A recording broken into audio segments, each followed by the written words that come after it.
Hello everybody. Today I'm going to be taking a look at Bellum Wargames' new Hoplite box for their city-state army in Conquest, The Last Argument of Kings, and First Blood. Okay, so the city-state's Hoplite box, it can also make Phalangites, possibly. You can see on the back, gives you a brief summation of who they are, why they exist, to protect the city-states with the best technology and well-trained civilian troops. Inside the box, if I pop this open, we get an apology. We'll look at this in more detail in a minute, but essentially there was issue with the initial cuts of the frames. It doesn't impact the miniatures, but there is some additional flashing on the sprues. Rather than delay the release, they're going to fix the tooling, so you might have a bit of extra flashing to work with. So just so you know, that's a thing. It's not a major thing because I've been through and built some of these. You get your standard round bases and their movement trays, so the little stands. 12 bases, 3 trays. And then you get 7 sprues. I say 7 sprues. Realistically, you can think of it as 1 extended sprue 3 times and then a additional sprue. So really there's 4 sprues when you get right down to it. And then you get your various paperwork. So if I go that, and one of these. So these sprues repeat, like I say, 3 times across the box. Like I say, this allows you to build 4 of your Phalangites or Hoplites.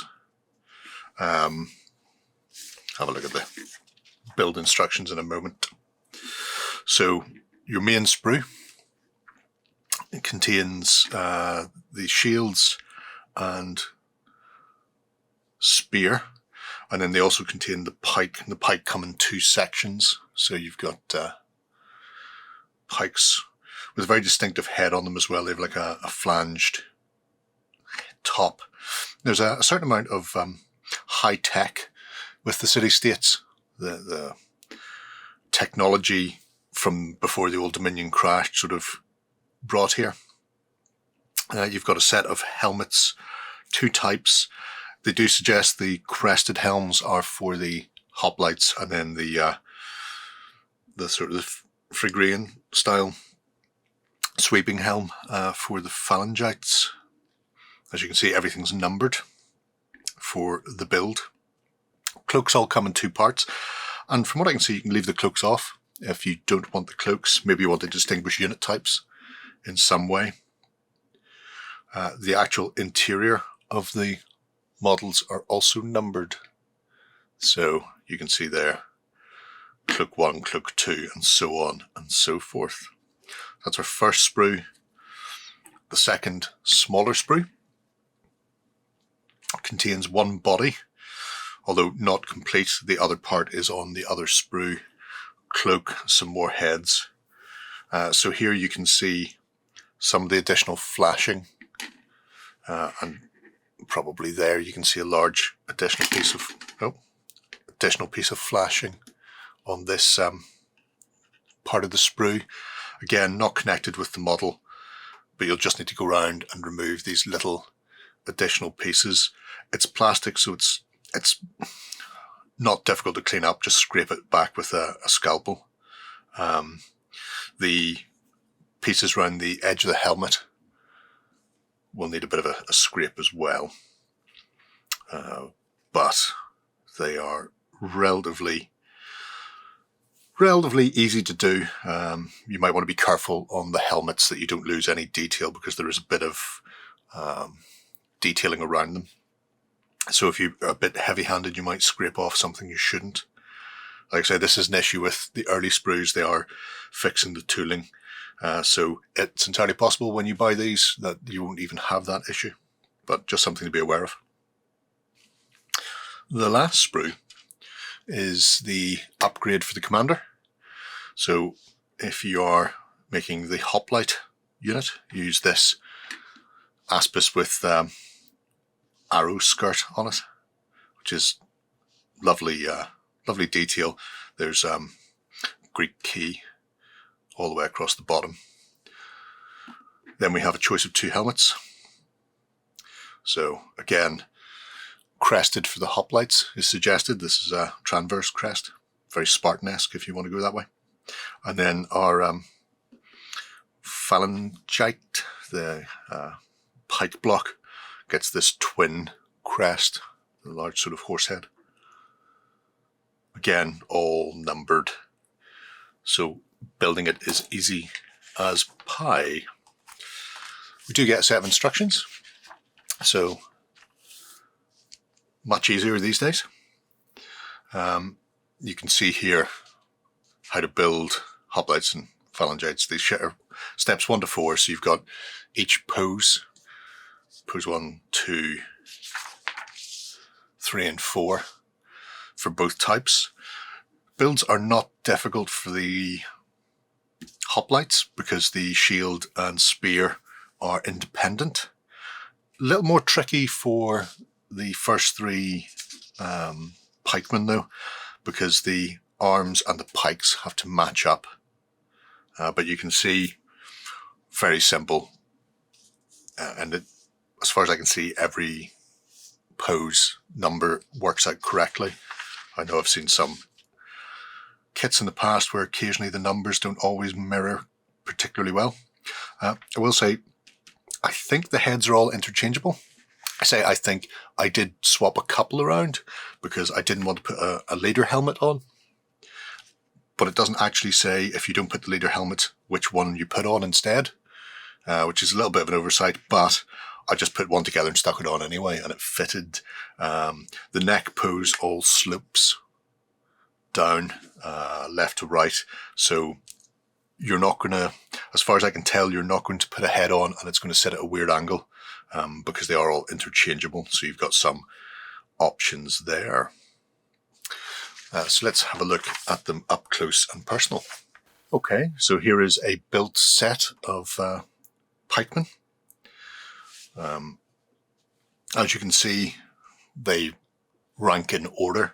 If you're doing a thin pike, you'll probably swap some of these around. However, if you're building at least 2 stands deep, it means you can have your back rank all upright, and then variations of up port as you come forward until they're actually engaging. As you can see, the pike tip has this sort of distinctive flare, and it's the same for them all, although occasionally there are differences. So this one has got some extra detail along the butt of the pike. None of them actually have the spike that you'd expect to see on certainly on a spear, but I imagine the pikes have them as well for dealing with people on the ground. Detail on them is very crisp. They're probably the best plastics I've seen from Bellum so far, and the build was very easy indeed. If I bring in the ruler, you can see they are big people. So you are around 42, maybe 43 mil to eye level, and to the top of the pike is 95 mil, almost exactly 95 mil. He's your tallest.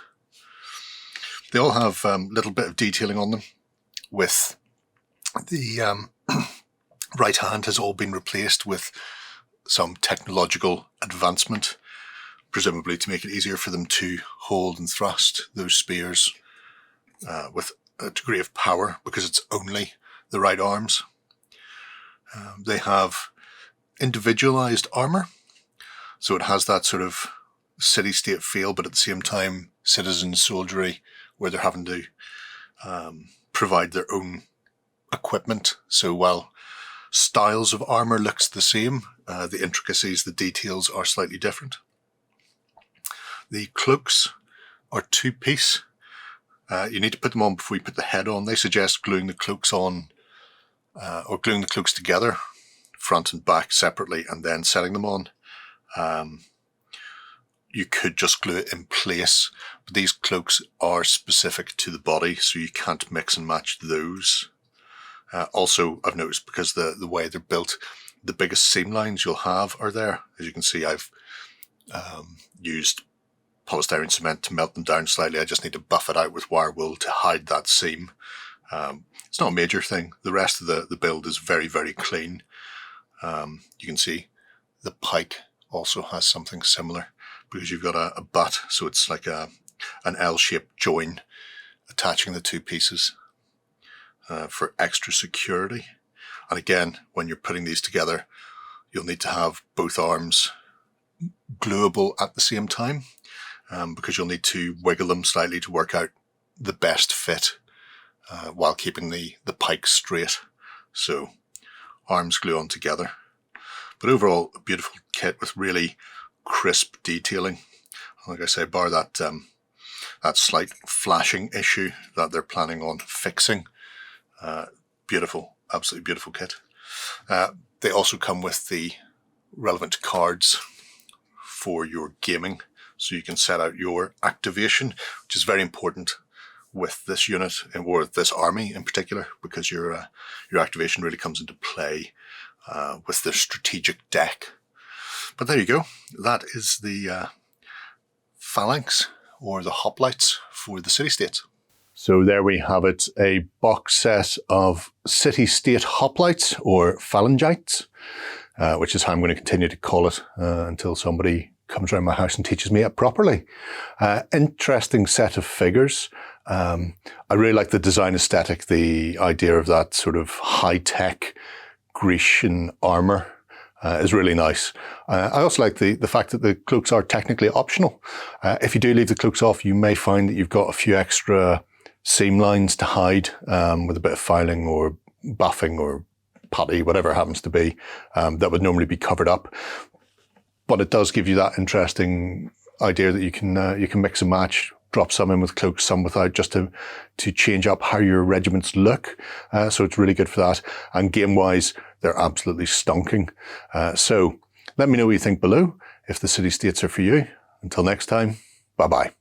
Go ahead and check out our other content on screen now. And while you're at it, why not hit subscribe and remember to ding our dong. Go on, you know you want to click it. Go on.